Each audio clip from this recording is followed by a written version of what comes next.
have to educate everybody about marriage, family, church, commerce, and government. And I don't remember commerce and government being that prominently featured in Jesus' commentary.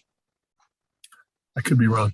Well, no, Paul says you're supposed to obey the powers that be. The powers that be are of God or something. If I were a better Bible Christian, I could quote the verse entirely, but I mean, there is a history in Christianity. I was trying to talk the first class, the Lutheran Church, because Luther needed an ally against the Pope. Luther aligned himself with the princes in the 16th century. And I had a Lutheran professor in seminary, and Lutheranism has been incredibly uncritical of the governments under which it existed. I had a professor in seminary who was a Lutheran, or in college actually, who said he wondered if Hitler could have come into power in anything but a Lutheran nation, because there was this strong tradition of not challenging state authority, So there is, and there's Calvin, who was a theocracy, but yeah, you're right. There is, I mean, there's all kinds of stuff that they claim that is pretty bogus, I think. But I think it goes back to what Gabri was talking about last week, that if you have a Schofield reference Bible, it keeps on referring you to the other parts of the scriptures that agree with its premises, right? In other words, I don't think Schofield says, read that part of Isaiah where it says, woe to those of you who lie in couches of ivory, right? I don't think that, I think there's whole parts of the scripture. So it's like a self-reinforcing web almost of allusions and citations that just go back and forth to each other that sort of support one particular reading. Yeah, inductive reasoning at its best. 13, there is, Gabri had it in the chat. You must obey government rulers. Everyone who rules was given the power to rule by God. And all those who rule now were given that power. I'm not going to read this all the way through, but you can read it at your leisure. That's Romans 13. Yeah. So aristocrats love that language. Royalists love that language. And part of the, without getting into the New Testament stuff, I mean, the New Testament is trying to show that it's not, I think writers like Paul are trying to show the Roman state that they're not enemies of the state, right? But because they were still being persecuted basically for impiety, for not worshiping the emperor. And having some agenda against the state. So Gabby, do you want to start doing a little recap about last week that we had talked about? Yeah, thanks, Gary. I'd like to just make sure that that the fire hose of information and history and bits and bobs that was only partially cogent a week later, that if anyone had any questions or concerns or puzzlements or anything that needed to be clear up in terms of just the flow of religious history, at least in one strain of Christianity from the 40s into the 50s, 60s, and 70s and beyond, I just want to make sure that we're all up to speed and everyone is at least comfortable with the material as presented, and I'm looking for pushback, or I'm looking for people that would disagree, or I'm looking for people that need more context or nuance. So I just want to make sure that this small but mighty group is kind of okay with what I was slinging last week. I'll say two quick things so people have a chance to think of what they want to say. The first is, Gabby, I said this to you yesterday, but I just, last week's session was revelatory to me in the sense that I didn't really understand the whole dispensational thing, nor did I understand the dominion thing. And so it was really, I have a new way of understanding all this stuff, and it makes sense to me in a way that it didn't. So I'm really grateful to you for that. The second is, and it sort of follows on something I said last week, my reading of of evangelical theology has really been more through people like Calvin and Jonathan Edwards and people like that. But the idea of dominion theology just seems like it's absolutely antithetical to the Calvinist principles of God's sovereignty. In other words, in Calvinism, God is sovereign, and that's, God knows who's predestined to eternal life and who isn't, and nothing you can do is going to change God's mind about that. God's in control of the world. God's God, we're not. There's almost an impossible distance between us and the Creator that God chooses to bridge, but if God didn't, we wouldn't be able to do anything about it. And this idea that we can somehow stoke the, I'm looking for a metaphor, prime the pump of God's activity by this dominion stuff really strikes me as a gigantic, adaptation, a change to historic evangelical Protestant theology. And because it makes us human beings trying to manipulate God through our own activity, which I think, Calvin and his colleagues would have just found totally reprehensible.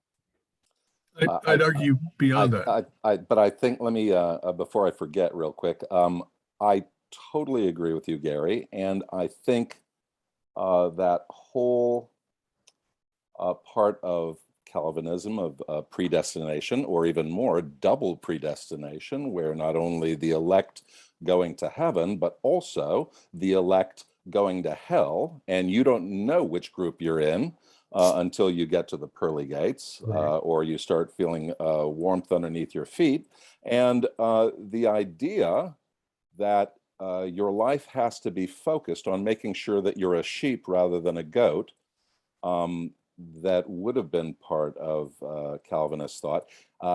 Is the interesting part of that is the little bit of pushback that's happening against dominionism is the Reform tradition.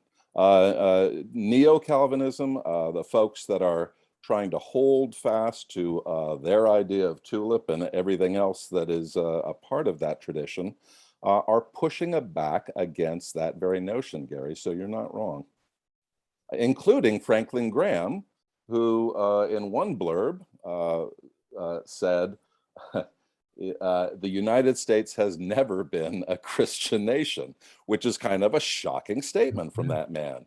And yet there's something that he recognizes that's a little bit off the rails. Maybe, I don't know. I'm reading tea leaves here, but it's an interesting thought you bring up, and I think you're absolutely spot on that.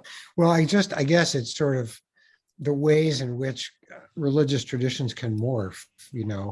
As I said a couple of weeks ago, one of the things that happened in Puritan New England was the gradual realization after about 50 years that pure Calvinism was a hard way to run a country, because if you're predestined to hell, why obey the traffic laws? I mean, there's nothing in it. And so gradually the Massachusetts Puritans had to amend and adapt pure Calvinism because they just couldn't make it work in Boston the way Calvin could make it work in Geneva. And so this is an example of a tradition that really has just gotten away from its founding precepts, I think. Anyway, so Jamie, you were going to say something. One of the undertones that seems to come out, particularly from some of the stuff in dominionism and the sort of charge to be active, is seems to be a corollary that seems to me to be somewhat unpleasant. And it's that there are certain gifted elites that have more knowledge or are closer to God than you, whoever you are. And we should always let them lead us down this enlightened path to be more active and take orders like good soldiers.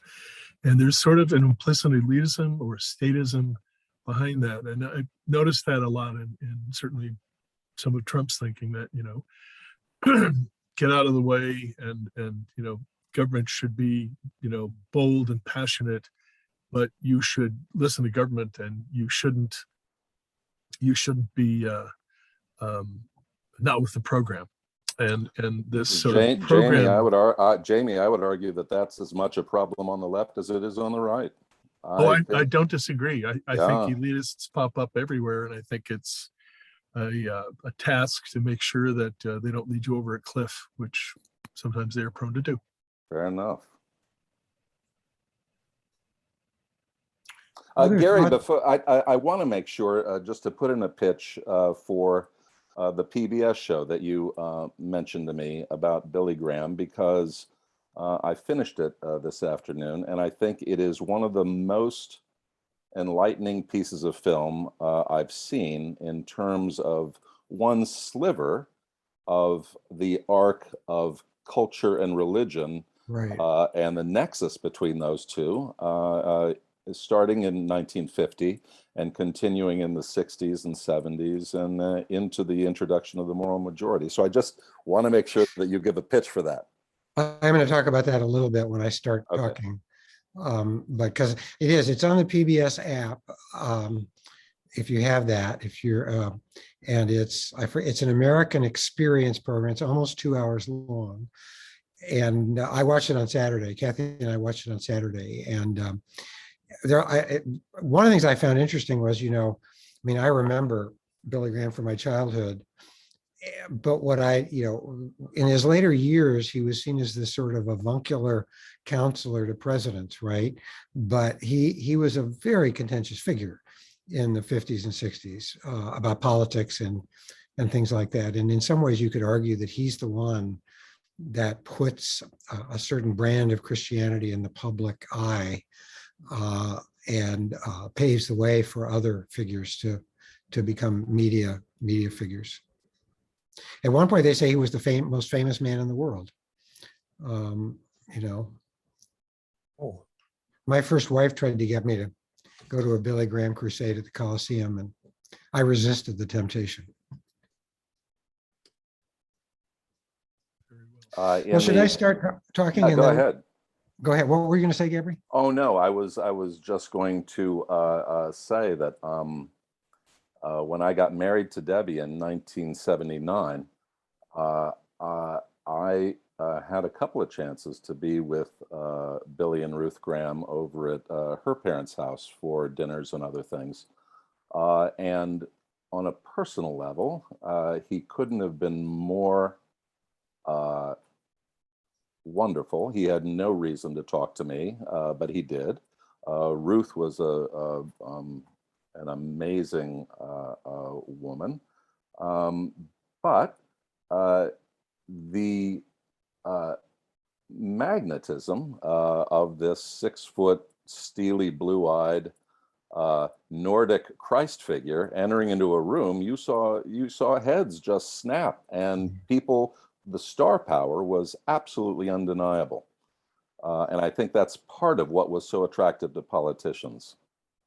Well, I remember that it opens up with him as a Fuller brush salesman in the Depression. And he was, by the end of his first year as a Fuller brush salesman, he was the #1 Fuller brush salesman in North Carolina. He had that ability. Yeah, and then he started out at Bob Jones College before it was Bob Jones University. He left because it was too restrictive, and he went to Florida Bible Institute and then Wheaton College, and that's where he met Ruth. And she wanted to be a missionary, like a solitary missionary in Central Asia someplace, and he convinced her to stay and marry him. So he's an interesting figure. My own memory, I never met the man. His son Franklin called me an apostate when I was dean of National Cathedral because we were doing same-sex weddings, and so that I've always worn that as like a badge. I wish I could have like a thing that says Franklin Graham called me an apostate. He's a very different kettle of fish, I think, than his father. Indeed.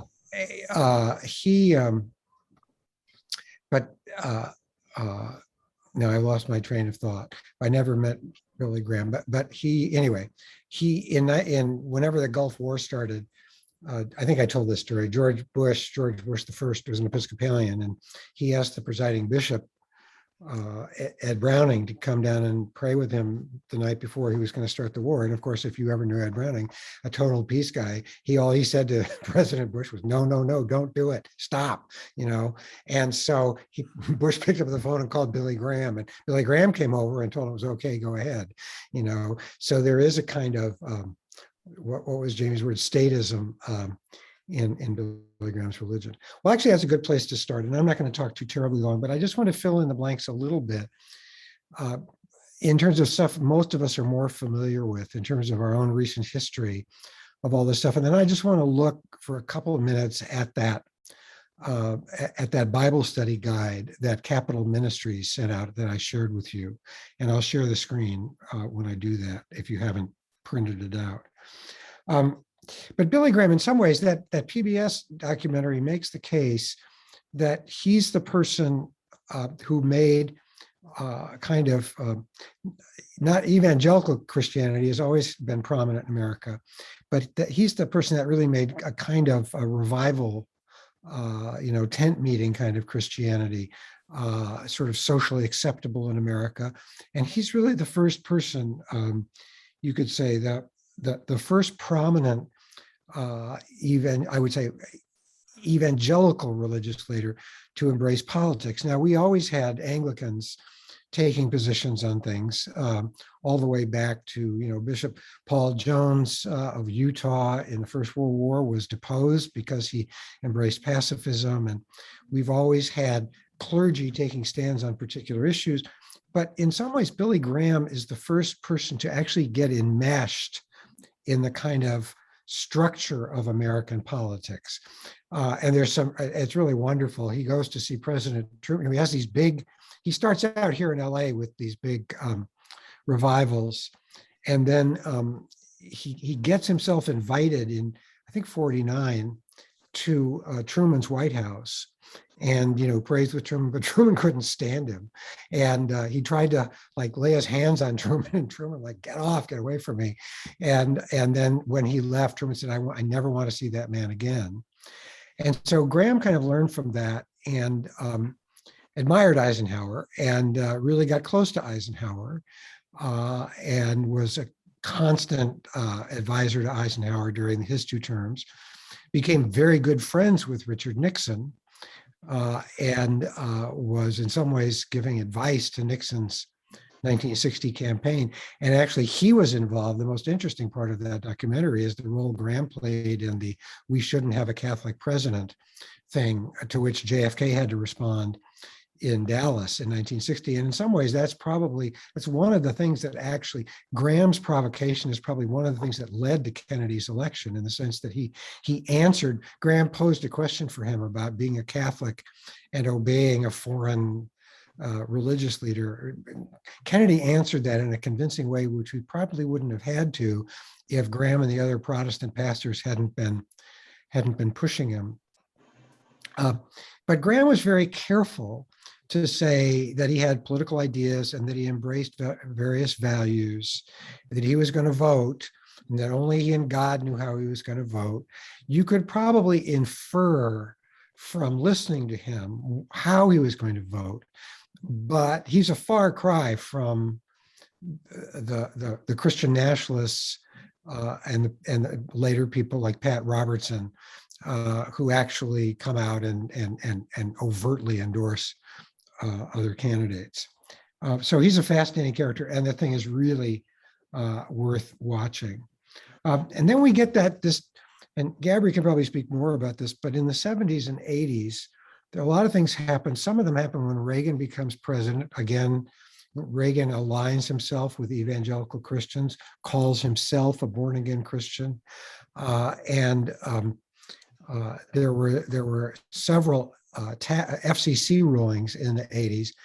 1987, the Fairness Doctrine was repealed, and at the same time, the FCC rule, I think it was in the 90s, but it may have been earlier. The FCC rule about how many media companies could own outlets in a city, or how many, networks could only own 5 stations back in the day, but now networks could own an unlimited number of stations, and the Chicago Tribune Company could own the Tribune, the radio, the WGN TV. I just know this because I lived in Chicago, and 3 or 4 radio stations and the Chicago Cubs, right? So in the 80s, all this change, this sort of heavily regulated fairness and competition, both you had to present both points of view. You remember I remember growing up in LA, they'd end up having to have these editorial rebuttals in the evening news, with some totally inarticulate person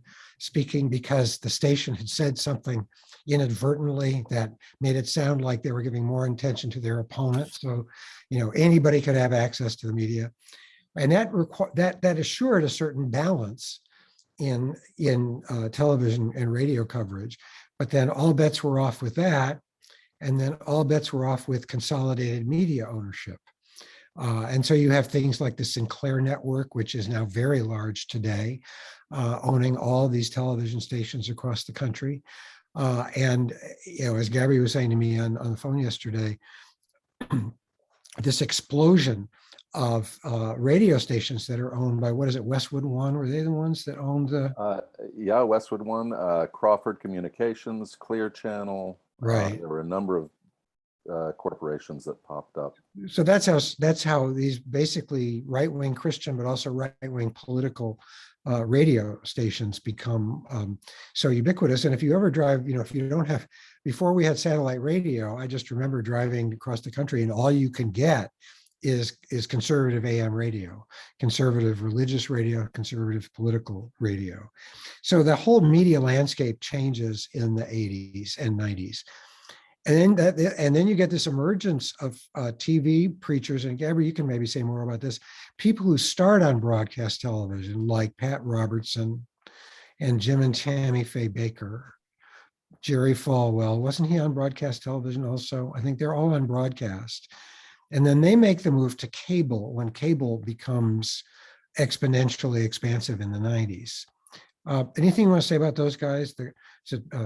Jan and Pat Crouch and Jim and Tammy Faye and Jerry Falwell. And because Falwell's in some ways the first overt, and Pat Robertson, I would say Falwell's the first with the moral majority, the first overtly political kind of megastar. I mean, Graham was a rabid anti-communist, and he had very clear Republican values, but he was very discreet about how he labeled himself. That's a big jump from him to Jerry Falwell, who is in an entirely different place. Well, Gary, talk a little bit about, and I don't want to lean too heavily on the Graham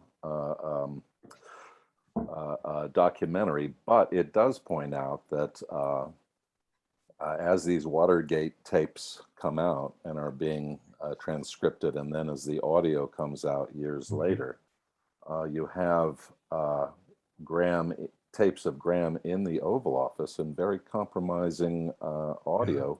Yeah. And in response to that, at least it's argued in this film, he goes overseas and starts pumping his overseas credentials. And into that vacuum, Jerry Falwell steps in. Right.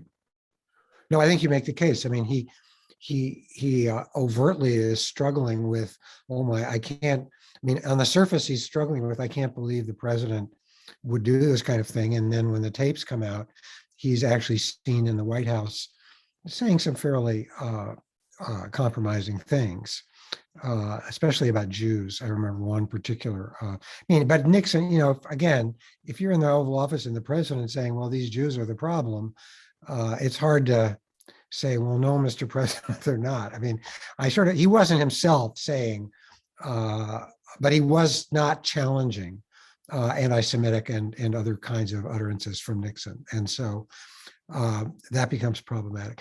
So anyway, and then I think many of us have lived through the last 30 years of the moral majority and all of the stuff about Christian voting and everything else that happened under Falwell specifically as the major leader in that.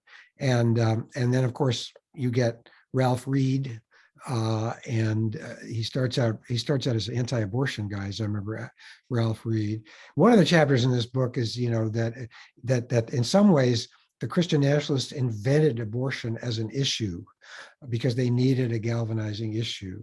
That abortion really wasn't that big an issue in American life, even in the early days after Roe versus Wade in the 70s. But in some sense, people like Ralph Reed seize on abortion because it's a kind of, they see it as a potentially galvanizing issue that can be a wedge in American politics.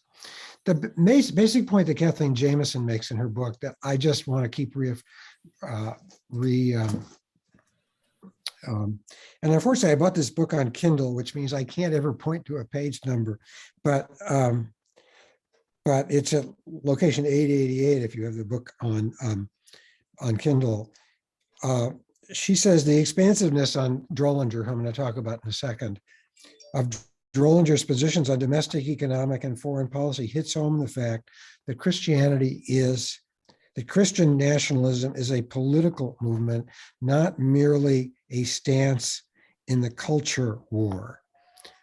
And I think in some ways, the media have framed this. I'm not talking about the right-wing media. I'm talking about just the kind of consensual, middle-of-the-road media, the New York Times, the LA Times, et cetera, Washington Post, have framed the argument in Christianity as a culture war, as if it's all about culture war kinds of issues about lifestyle, about sexuality, about abortion, et cetera, and guns, and that those are just culture issues. And her point, and she's a New York Times reporter, is that the culture war is in itself a symptom of something else, which is a grab for political power. And it's a grab for political power in which the church is a willing participant, but is also cynically being used by other interests. And that's where I think Ralph Drollinger, and now I'm going to try sharing the screen, and I'm never good at sharing the screen. So please bear with me.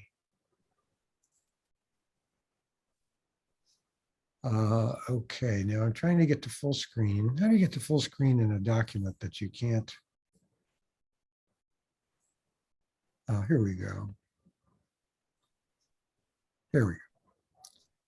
Okay, so I sent you this handout. This handout is from Capital Ministries, which is the nonprofit that Ralph Drollinger founded. There's a very interesting chapter in this book about him, second chapter in the book. And Ralph Drollinger went to UCLA. He was a basketball star at UCLA as an undergraduate, did not have a very long professional career, and went to the Master's Seminary, which is affiliated with the Master's University here in Santa Clarita, but it's housed on the campus of the church in Sun Valley. He started this ministries. Then he had a big falling out with the people at the church in Sun Valley and with the Master's Seminary, the details of which I don't understand. And he formed Capital Ministries, and Capital Ministries is an organization whose essentially their mission is to have Bible studies in places of power. And it's interesting if you look at this list, but of course they have only a certain kind of Bible study. It's only conservative Republicans. Their cabinet members, this is in 2020, so it's all people in Trump's cabinet like Betsy DeVos, Mike Pence, Ben Carson, et cetera, Jeff Sessions. And then the senators, of course, all our favorites, Marsha Blackburn, John Thune, Joni Ernst, and then Tim Scott, and then some of the greats are down there like Jim Jordan and some other congressmen. So this is a very ideologically right-wing group of people. But the reason I chose this particular Bible study, you can get them all if you go to their website. It's capmin.org. If you go to their website, they have these Bible studies, and this one is why believers should be involved in politics. It's in the September 2020 issue, and it's interesting in terms of what Gabby said last week. The target audience is we need to do this because God is not going to end the world anytime soon. In other words, they're arguing against a kind of dispensationalism in a way. And Gabby might be able to read the tea leaves in this more than I can do. But in other words, I think they think that pure dispensationalism will lead to a kind of political quietism, because if I think the world is going to end, then why should I worry about doing anything to change it? Because Jesus, it's sort of like the New Testament's very much like that. You know, Paul thought Jesus was coming back soon. And there is a kind of quietism in Paul's writings because Paul doesn't think the world's going to last very long, right? And it's Paul's successors, the author of Ephesians, who is more interested in making the world a habitable place than Paul was. Well, in this way, in the same way, you have Drollinger basically beginning his thing by, don't worry, God has promised he's not going to end the world anytime soon. And so we need to get busy. And then we have to really look at Jesus's mission. And in section 2, in the part that's on your screen, evangelism only is too narrow an understanding of the mission of Jesus. And in some ways, as an Anglican, I agree with that. I mean, Richard Hooker, our great theologian in the Episcopal Church, really talked about the idea of commonwealth, that as the state church, we were invested in the common good. Well, here he's saying the ideal human government, he talks about the ideal human government, or he says, look in this paragraph on the right-hand column, the ideal human government can do nothing to advance God's kingdom, and the worst, most despotic worldly government in the end cannot halt the power of God's Holy Spirit or the Word of God. And yet he wants to argue in section 3 that the mission of Jesus includes a transformation of the nations. And of course, when Jesus, when in Matthew 25, Jesus talks about, God judging the nations, doesn't talk about God judging humanity. And then he quotes here the Great Commission that God sends the commission to the nations. And so the nation state is an important thing in Ralph Dollinger's theology. And then the next section, which I love, is which parts of the Bible should the church not preach about? Again, he doesn't come right out and say, he says you should preach about everything, but I could give him some passages he probably wouldn't want to use as a text anytime soon. Basically, we're here to do good to people on earth and do good to others. And then the last one, item 6, God established both the church and the state to restrain evil. And so in some ways, he sees the church and the state as partners in, again, if you think of human beings as we're all sinners, we're all in a state of original sin. And so evil abounds among us. And so the job of the church is to aid the state in curbing human evil. The other thing I think it's really interesting about Drollinger, and she goes into this in the book, he's from Merced, California, and he's very much tied into agribusiness. And so a lot of his positions have to do with forwarding the interests of agribusiness in California. So for example, he quotes all the New Testament stuff about slaves obey your masters, arguing against farm workers' rights or any changes in labor law, that basically we're all to be obedient to our employers. He's opposed to no increased wages, no increased benefits. He is opposed to a graduated income tax because of the biblical tithe, and feels that the 10% is a biblical principle that should be applied to wealthy people and poor people alike. And he's opposed to environmental regulation because God said that we should, conquer the earth and subdue it. Now, the point of that is that those may be very sincerely held theological positions, but they also happen to coincide with the interests of agribusiness, right? Agribusiness does not, they want environmental regulation deregulated, which happened in the Trump administration. They wanted, labor laws rolled back. They wanted all kinds of, they passed an incredibly draconian tax reform act, which, if you read New York Times yesterday, one of the chief actors in it was my former board chair at the National Cathedral, who went to work in the Trump administration and then now works for the Fat Cat CPA firms. So my hands are not entirely clean in this matter. So the point is that there is this confluence of theological agenda and political agenda. And again, Kathleen Jamison's point would be that this is all about getting power. It's not, it's really less about having a theological point of view than it is about having a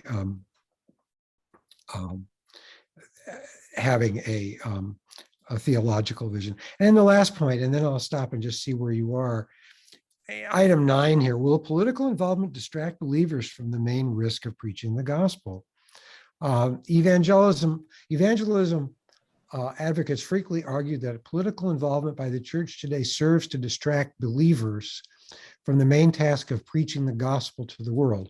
Such could occur, and I've witnessed that to be the case. But the question isn't whether political involvement by the church will divert energy from preaching the gospel. If indeed God has called the believer to be salt and light, as you are the salt of the world, you are the light of the world, as a predicate for the most effective form of evangelism, which he has. It is genuine involvement in people's lives over time that leads to soul winning. And so this is a real thing. And if you go to their website, you'll see that they have one of the really interesting things was there was a New York Times Magazine post on him a couple of years ago where he was invited by our good friend Daniel Ortega in Nicaragua, who some of us started out admiring in the 80s and now is worse than Somoza. He's been invited by Daniel Ortega to do Bible study in Managua with his cabinet and his leaders. So, and he's got Bible studies in like every dictatorship in the world. And they've got a big Bible study in Brussels. They're trying to have Bible studies for all the EU Parliament members. And this is a really growing movement that just seems to not have any end in sight. So I will stop sharing and we'll all be back together. Gabby, do you want to add to that? I think we're getting to the point. We won't have time to get really into too much of it tonight, and you touched on it a little bit. But I think we're beginning to see where the media over the last 40 years, as it moved from radio to television and newsreels, and from television to cable television, and from cable television to onward to digital everything, has taken both politics and religion and made it both more intimate, more local in some ways, and also taken the locale out of the equation totally. We can talk a little bit next week about how this is being fomented, especially right now in the United States, not only in southern cities, but in the Pacific Northwest, and how there are large pockets of Christians who see their job is to create communities, but in those communities where you move together, and then you run for school board, and then from school board you run for local office, and then you go from local office to a state office. And if things get hairy, everyone's toting a gun and everyone's locked and loaded. And some of the rhetoric that is being espoused by dominionists and not evangelicals, evangelists, can be fraught with military ideas and emotion. And of course, part of that is straight out of scripture, and certainly in our hymnal or in various hymnals. So it's a very familiar sense, but never before have we seen media that is more ubiquitous, where everyone walks around with a video camera in their pocket, as well as the ability to listen to whatever flavor of politics you'd like to. When digital news and Facebook, and Facebook is now, I think it was it today or yesterday that there was an article about Facebook and the last administration agreeing that Facebook wouldn't limit talk about political things if the administration wouldn't look too closely at Facebook's books and other monopoly issues and stuff like that. So nothing new here, but I think it has been put on steroids in a way because of the ability to now do deep fakes, the technology driven nature of reality right now, and how that has exacerbated a simmering problem into a full-blown ability to mobilize a tribe of people that agree with you and your particular slant on things, regardless of their location in the city, in the state, or really in the world. You are able to garner as big a following as your microphone is. And right now, everyone's got a microphone. And it's just if you choose to use it and how to use it. So I want to, at some point, introduce the media, which has fanned the flames of all this. And then I probably want to hear a little bit more, Gary, from you, maybe about the politics of maybe post 9/11 with the younger Bush and then Obama, and then a pushback against Obama and what is seen as the collapse of democracy by some, and ushering into the Trump era.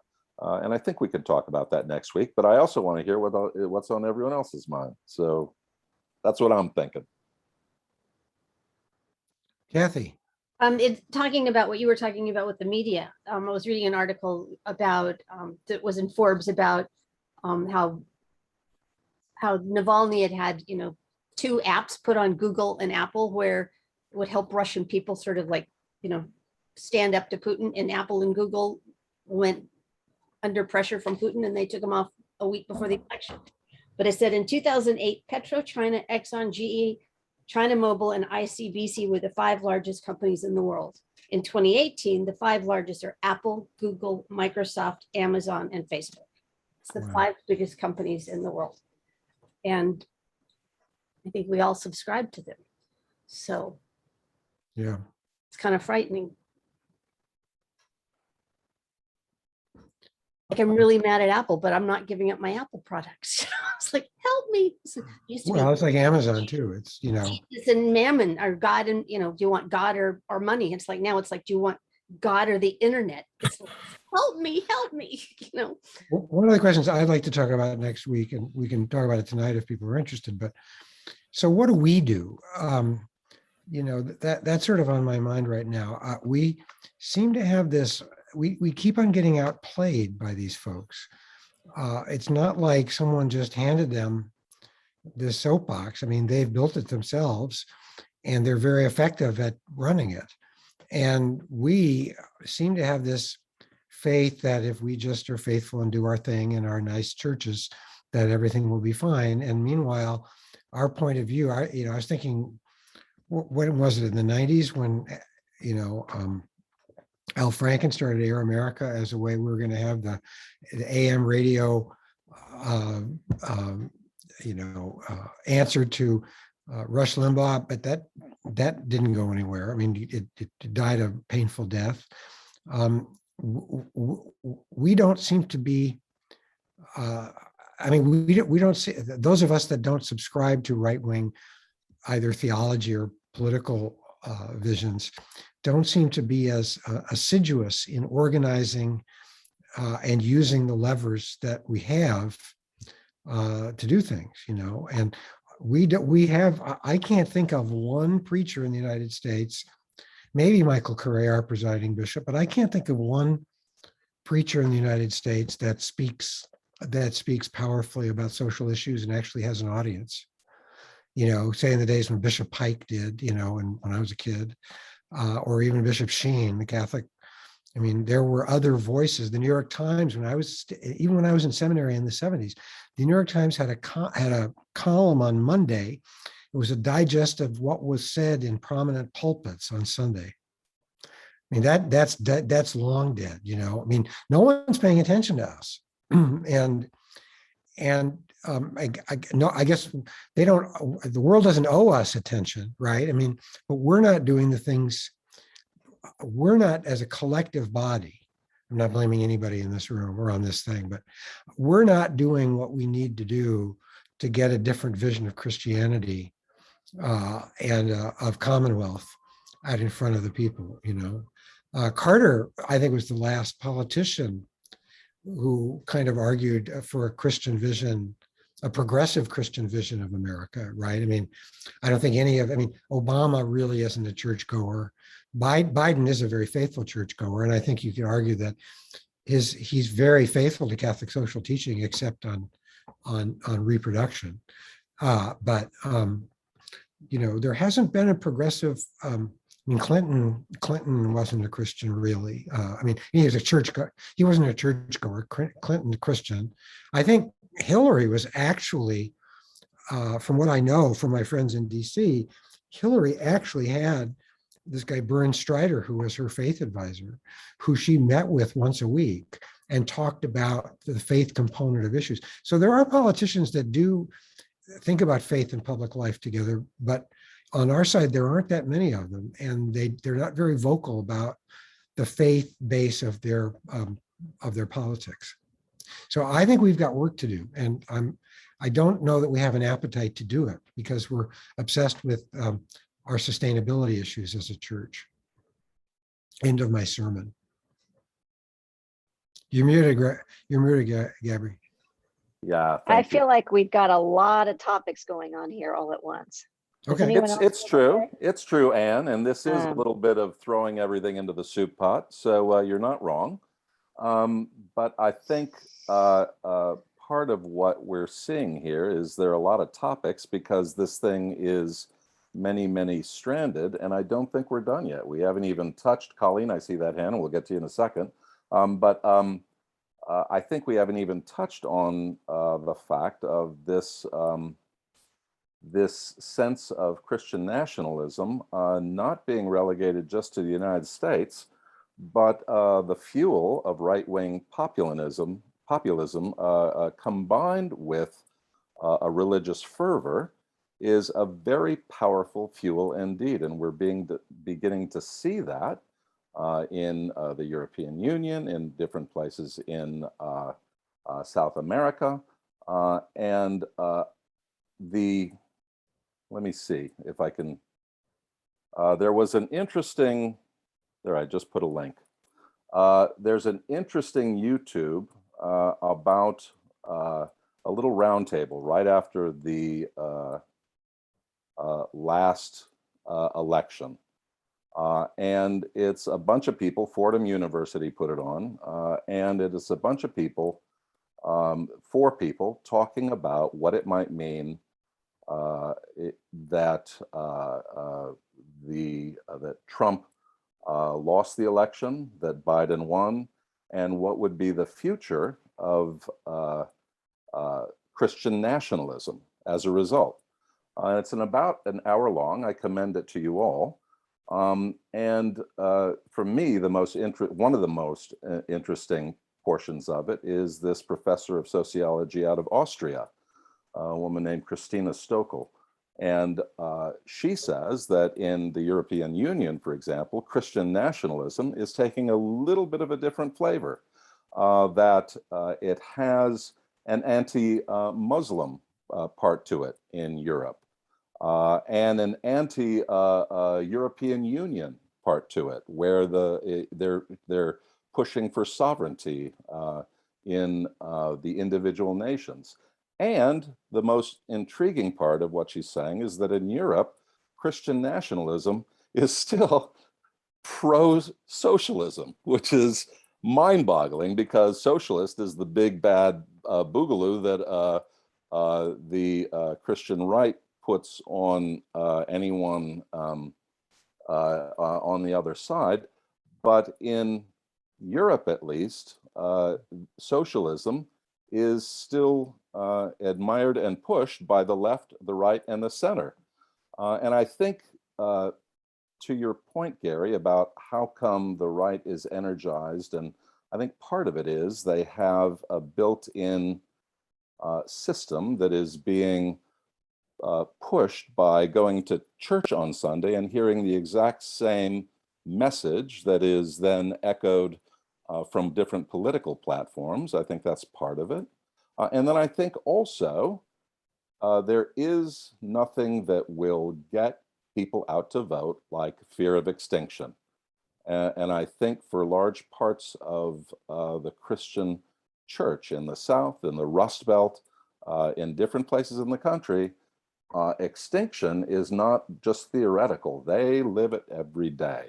And they are seeing mom and pop shops going out of business, the gas station on the corner, the general store over there. There is the flight of people and young people not wanting to stay in towns that they say is dead.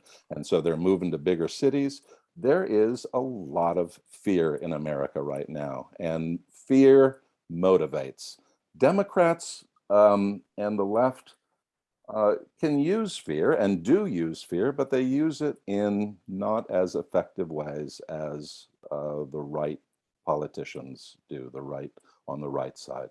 I promise, Colleen, I'm sorry, I didn't mean to strap on a yak like that, but what do you got? Well, actually, Suzanne had her hand up before me. Do you want to go, Suzanne? Didn't even know that. I actually did, because I think that what it is that it's way easier to sell black and white than it is to sell shades of gray that you have to think about. And the right's message is total black and white, and we're not going to say which one's the good one. Whereas the left's message is a continuum where you have to figure out exactly where you are on it, and that takes work. Right. Great point, Suzanne. Thank you. Colleen, did Okay, you have Colleen. something else, or? Yes, I guess to keep it short so others can share too, I just was thinking of, I'm here with a few others from the Poor People's Campaign, and Reverend Barber is actually a pastor with a large platform, and Reverend Liz Theo-Harris, who's out of the Cairo Center at Union Theological Seminary, who both really advocate for well, one of the pillars of the Poor People's Campaign, one of what they call the interlocking injustices, is the distorted moral narrative of religious nationalism. But what we find, even as active participants in that campaign, is how do you legislate or protest against the distorted moral narrative of religious nationalism isn't the war economy or, climate change or systemic racism. It's this idea, but it has power, and it out of it comes legislation that is unjust and immoral. So we don't know what to do either, but I was just mentioning those two names. And Colleen, correct me if I'm wrong, but one of the, at least as I understand it, one of the tenets of the Poor People's Campaign is that it invites people from both the left and the right to come together. Am I right about that? It is nonpartisan. So the Poor People's Campaign, we're neither fans of the Dems or the Republicans. And maybe that's part of it too, is that, and the question we ask a lot is, how are we ourselves complicit in this distorted moral narrative? Because it's not partisan, it's in choosing policy that advocates for not even ourselves. Like, I'm not poor, but I'm asked to live in solidarity with the poor. How do I do that? How do I sit down my privilege? It's very challenging. And like what Kathy was saying, what do we do? Give up our Apple products? I've cut off Amazon and I've cut off Facebook, but I still have Instagram and I still have Google. So I want to hear more of those questions and wrestle with them next week. Gary, where do you want to go? Was Jamie going to say something? Were you look like you were about to say something, Jamie? Yeah,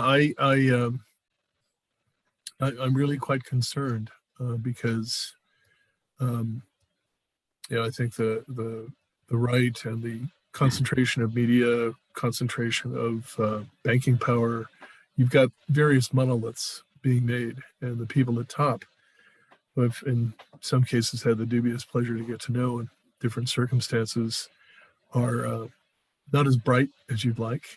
They're very good at politicking and managing. They're not visionaries in any way, but they're very susceptible to arguments to how do they maintain what they have? How do they grow? How do they increase their monopoly position? And it's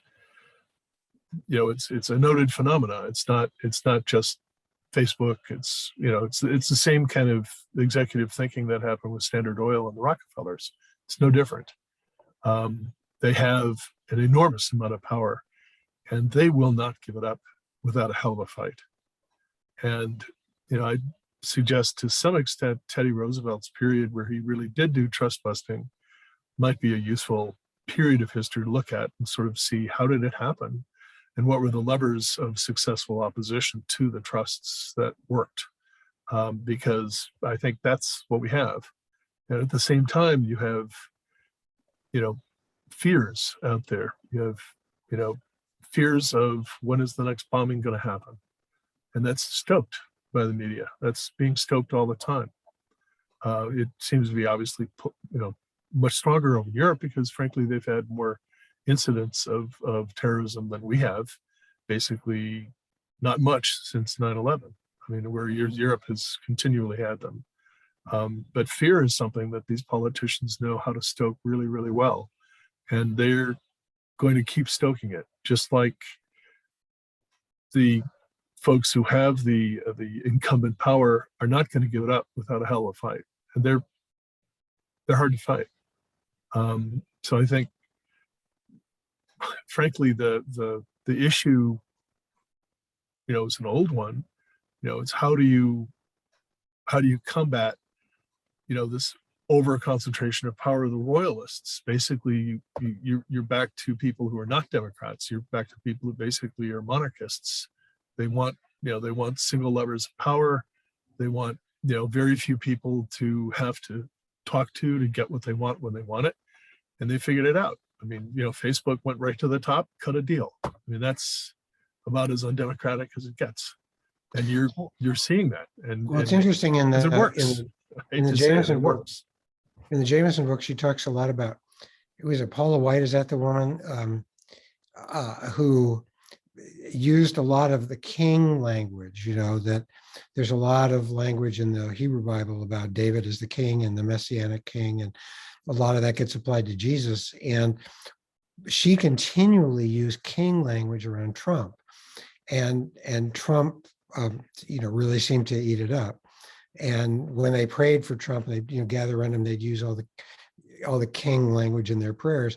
And again, in terms of what you just said, that's profoundly anti-democratic, right? I mean, that was even controversial when Saul Sure. became king, right? I mean, it wasn't, it was the judges were not thrilled with having a king, right? So, but there's two traditions, but the kingly thing, in other words, is using that biblical language in the service of an oligarchical kind of idea of government. It's anti-democratic. It's almost overtly anti-democratic, right? That the king, that the president is the king, and therefore is endowed with all of the gifts and the mantle of the messianic figure. So that's very scary. I wonder, you're talking about the trust busting and everything. We've talked about the role of the tech companies as being used by Facebook, Twitter. I mean, the Christian nationalists have used Facebook and Twitter and these other things to their own ends. But I don't get a sense that these people are in bed with them in that regard, only as far as they help them make money, right? I mean, it's the clickbait issue that anything that gets clicks that that they can monetize, that gets views or likes, is monetizable.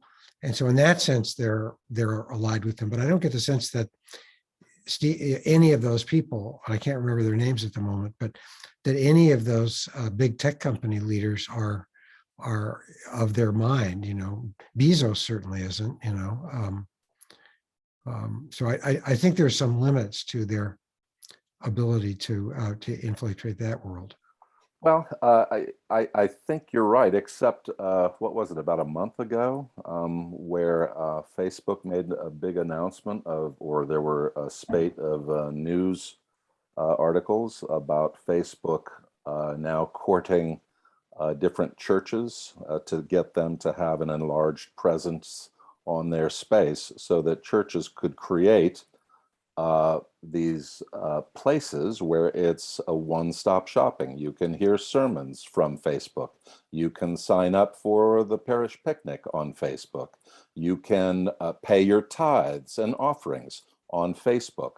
And Facebook is partnering with large churches to create a super space for what the churches would hope is a spread of religion, and what Facebook hopes is a real moneymaker, Sure. because they'll take a little tiny sliver of everything that's being put out there. And so, again, we're seeing these things morphing and changing in fascinating and I would argue somewhat troubling ways. Catherine, you have your hand up. And speaking to what I think Jamie was talking about and Suzanne is that the far right is more black and white, and they're also very strategic, and they've done it for longer in a sense of like like Amy Coney Barrett. They were talking about that in her. I was just rereading an article about when right before she was nominated or whatever, or right after she was nominated, that the church that she was with, she had to ask her husband everything that she could do before she could do it. She wasn't allowed to work out or go to college until the church approved that was an ability. But she was so bright, they started grooming her at a very young age because they knew exactly what they wanted to do from like early on. They wanted her on the Supreme Court, and they just kept moving and moving and moving until plop, they've got their person on the Supreme Court. And I mean, it is frightening because they've taken a long range view and they haven't sort of wavered in it.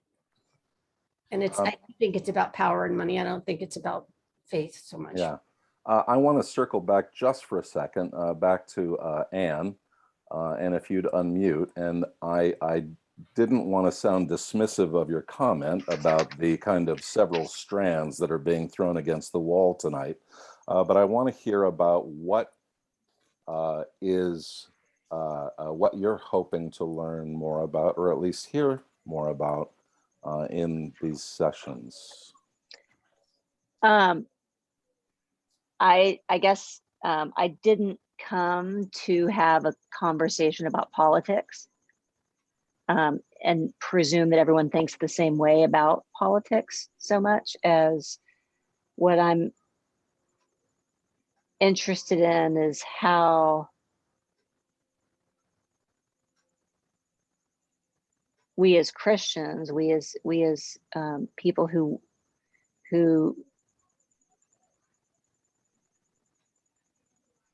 how we can contribute to society and not continue to divide, right? So I guess there are all sorts of dividing lines that I feel like have come up in this conversation.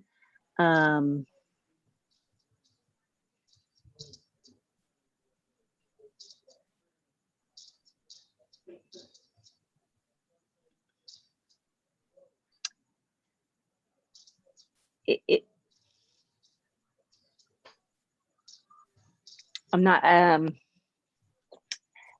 have about 14 threads in my brain, I guess is what I'm, so I'm not very articulate because there's a whole lot of spaghetti against this wall for me tonight. I think it's an interesting thing learning about the history of how the role politics has played in our country, the role that it's played with different presidents, how we've just talked about media evolving, and the concentration of power in media today, and the censorship that does happen on both sides. I guess the more we get involved in the details of politics, the more I feel like we're losing the broader thread of what does bring us together in the church, if that makes any sense. And what we, so I guess I'm kind of losing the, I'm losing the plot a little bit, I guess. Yeah, thanks, Anne. I think that's a good warning that in 4 1-hour sessions, we can, the cheese can slip off the cracker, and all of a sudden we're down a bunch of rabbit holes that don't have a clear through line, even though we should at least be trying to. My hope was to see that nexus of the part of the Christian church, part of the political system currently, both on the left and the right, and see how both of them use religion for their own uses, and then how media has taken what was a very localized or even curated situation, because at one point, all of us just read the newspaper, and it was up to the newspaper editor to say how much of what subject each of us would read. And we all read the same things, right? Correct. And now with media, the world has changed, and I think the church and politics are just catching up to that fact in terms of how to be crass about it, pull people's emotional strings, their psychic strings, their strings to how do you get a person to come back to your website every single day, multiple times a day. But that's not our game. I mean, that's not the game of the church, right? Like the well, game of the church is it certainly shouldn't be, Anne, but parts of the church are absolutely interested in mobilizing that. Sure. And arguing that actually it is part of the game, and it is part of our focus, and God wants it that way. So for me, that's an interesting nexus of realities that we're Right. wrestling with. Well, and don't Yeah. forget that Martin Luther King was an ordained minister, and the civil rights movement really got its power from the church. A different Right. part of the church than we've been talking about.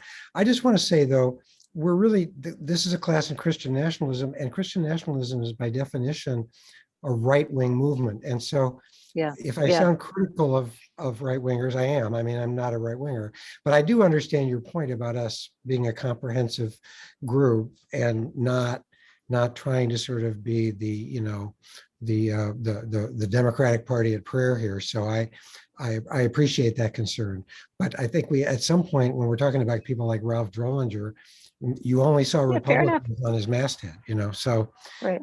So but I thank you for your concern. We got two people who have had their hands up for a while. And before we close, I just want to make sure we get to them. And Kathleen, you've had your hand up forever. So Forever is a long time, but and I just want to introduce myself because I haven't been, watched the other two classes. This is my first time welcome. actually present here. So thank you. Hi, everybody. I'm also with the Poor People's Campaign, but my background, just to introduce my question, is I grew up Protestant, but I spent time in the born again movement, the Jesus movement. I was an evangelist, you know what I'm saying. See, it's spreading.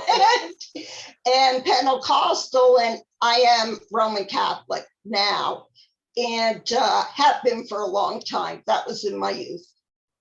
But I can relate to a lot of the different bits and pieces of information, and I understand a little bit from Anne in terms of what we, not so much the politicalness, but all the information that has been put out there.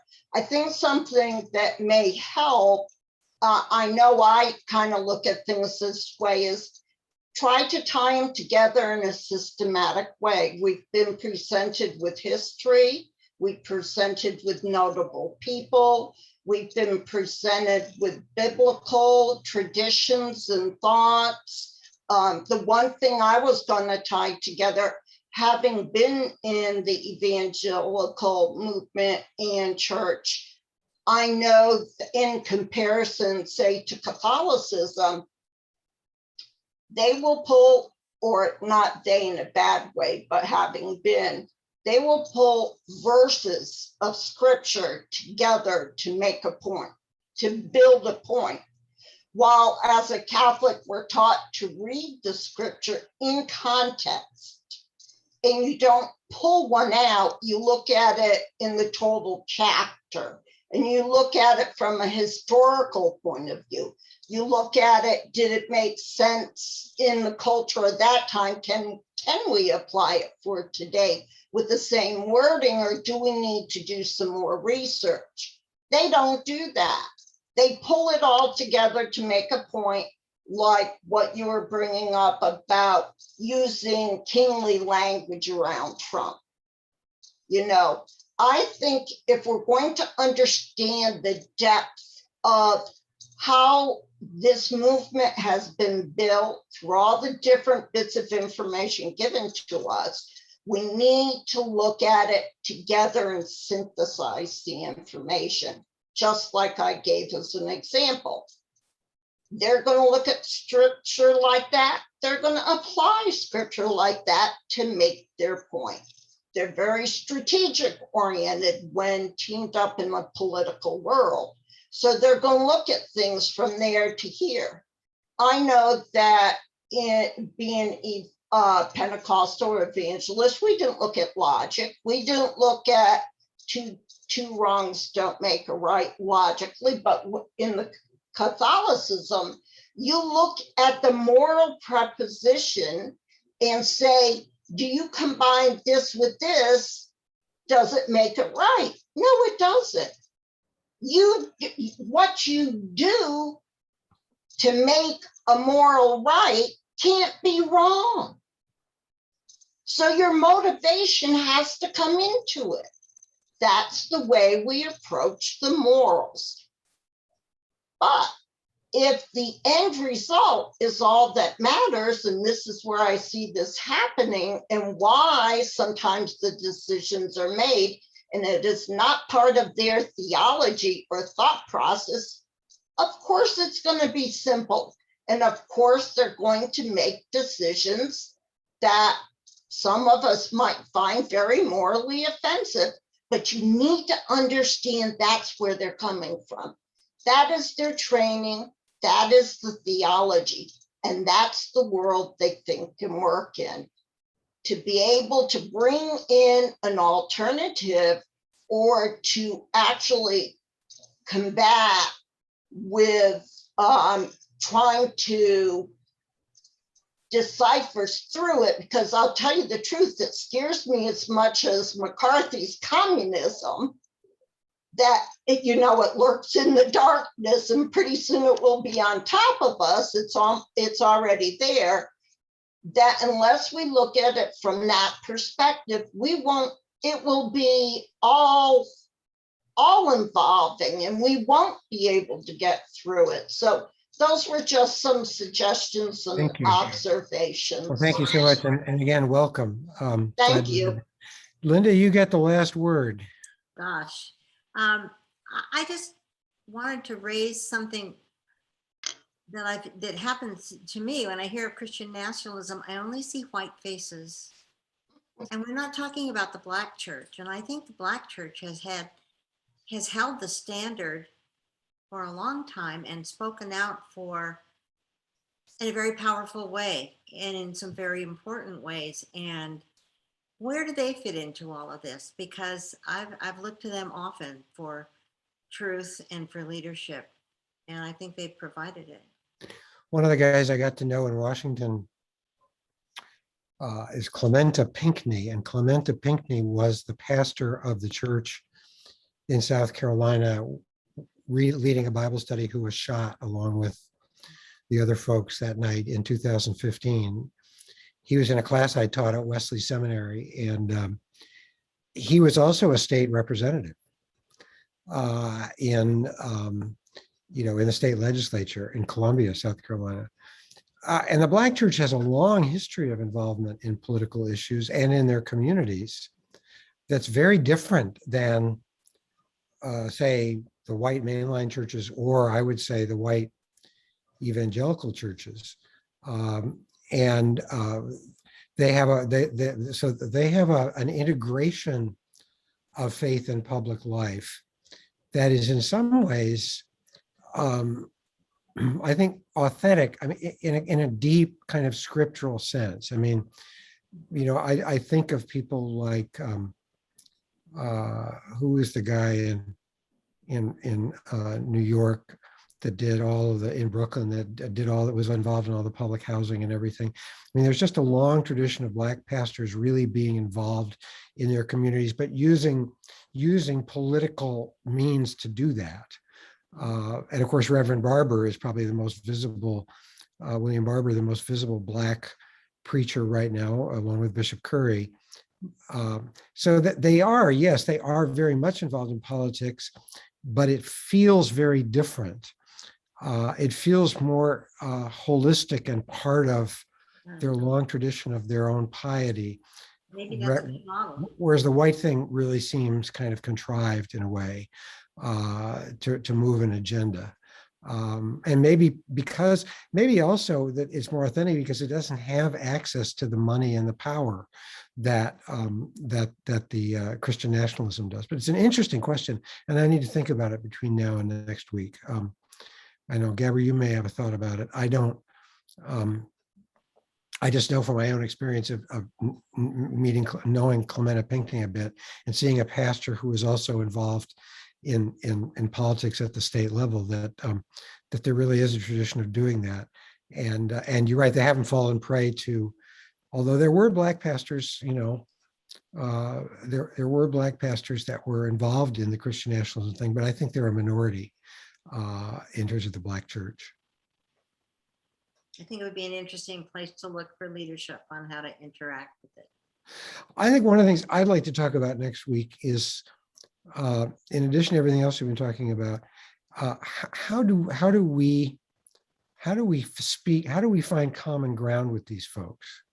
I mean, I'm still enough of an Episcopalian in terms of what Ann was saying about the church and, you know, us being a comprehensive church that has both liberal and conservative, Catholic and Protestant members. It's one of its great attractions for me.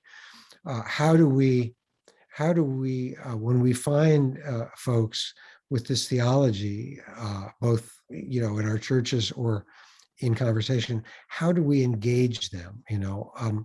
And just some thinking together about ways to really have a relationship with folks that are on the other side that when we might be about these issues, but how do we find a way to make common cause with them in some way?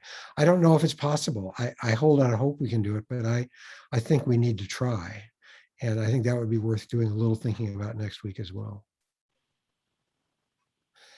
Any concluding remarks, Gabri? Not from me, sir. All right. Well, we'll see you a week from tonight.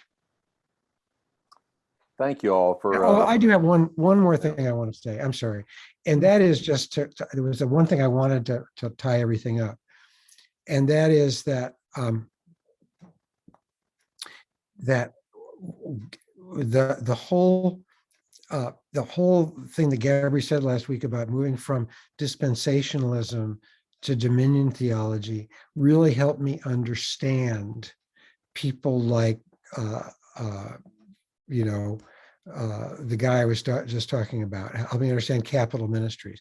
That, in other words, if your theology is you want to move the kingdom of God closer, then these are the steps you're going to take. I didn't understand the nexus.